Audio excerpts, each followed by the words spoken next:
हाल ही में अभी जो नेपाल, बांग्लादेश, लद्दाख में हुआ वो सब आप लोगों ने देखा, लेकिन अब इस मामले को लेकर मोहन भागवत ने जो कहा है वो आपको जरूर सुनना चाहिए। इसलिए भी सुनना चाहिए क्योंकि उन्होंने बातों ही बातों में सरकार को बहुत बड़ी चेतावनी दे दी है। चेतावनी देते हुए उन्होंने कहा है कि पड़ोसी देशों में हाल ही में जो हुआ है उससे भारत को सीखना चाहिए। दरअसल नागपुर आरएसएस मुख्यालय से मोहन भागवत ने बड़ा संदेश देते हुए कहा कि हमारे पड़ोसी देश में इस वक्त उथल पुथल हो रही है और वहां अस्थिरता होना हमारे लिए भी चिंता का विषय है।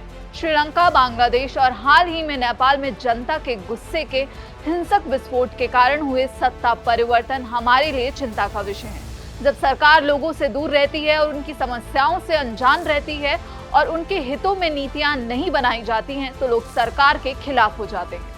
आगे मोहन भागवत ने कहा, अपनी नाखुशी व्यक्त करने के लिए इस तरीके का इस्तेमाल करने से कोई लाभ नहीं होता। अगर हम अब तक की सभी राजनीतिक क्रांतियों का इतिहास देखें तो उनमें से किसी ने भी अपना उद्देश्य हासिल नहीं किया। हिंसक विरोध प्रदर्शनों से कोई उद्देश्य हासिल नहीं होता, बल्कि देश के बाहर बैठी शक्तियों को अपना खेल खेलने का एक मंच मिल जाता है। पड़ोस में सत्ता का परिवर्तन हुआ वो हमारे लिए चिंताजनक है। भारत में ऐसी अशांति पैदा करने का प्रयास करने वाली ताकतें देश के अंदर और बाहर दोनों जगह सक्रिय हैं। प्राकृतिक उथल पुथल है तो जनजीवन में भी उथल पुथल दिख रही है। श्रीलंका में, बाद में बांग्लादेश में, बाद में नेपाल में, हमारे पड़ोसी देशों में भी हमने इसका अनुभव किया। अब कभी कभी हो जाता है, प्रशासन जनता के पास नहीं रहता, संवेदनशील नहीं रहता, लोकाभिमुख नहीं रहता, उनकी जनता की अवस्थाओं को ध्यान में रखकर नीतियां नहीं बनती तो असंतोष रहता है। परंतु उस असंतोष को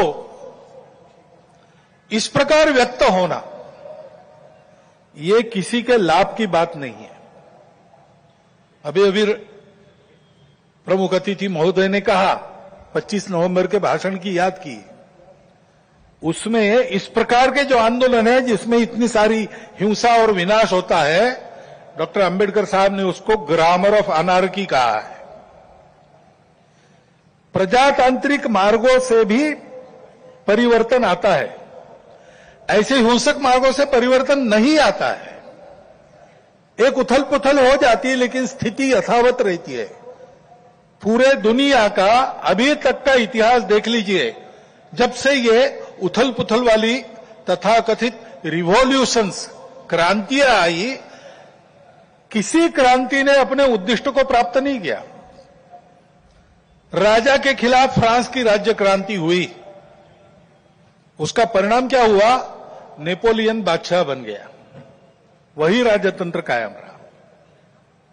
इतनी सारी तथाकथित साम्यवादी क्रांतियां हुई, सब साम्यवादी देश आज पूंजीवादी तंत्र पर चल रहे हैं, जिसके खिलाफ क्रांति हुई।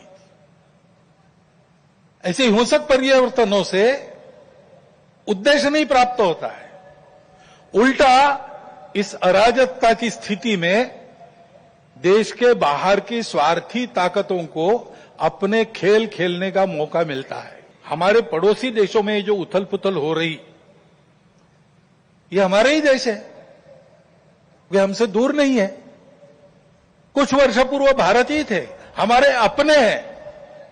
उनमें इस प्रकार की अस्थिरता उत्पन्न होना, ये हमारे लिए,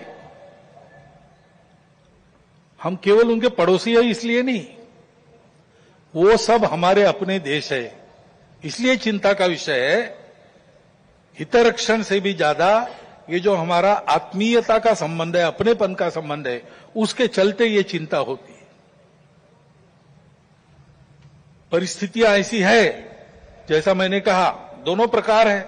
सुखदायक रूप बहुत दिखता है, सुख सुविधा बढ़ी, मनुष्य के ज्ञान की, विज्ञान की प्रगति हुई, व्यवस्थाएं आरामदायक बनी, राष्ट्र पास आए, माध्यमों के जरिए भी और आर्थिक लेन देन के जरिए भी।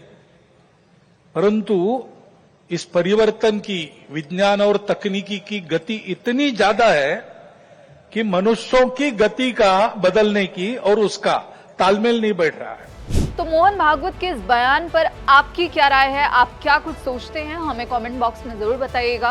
बाकी देश और विदेश की खबरों के लिए जुड़े रहिए दैनिक जागरण के साथ। नमस्कार।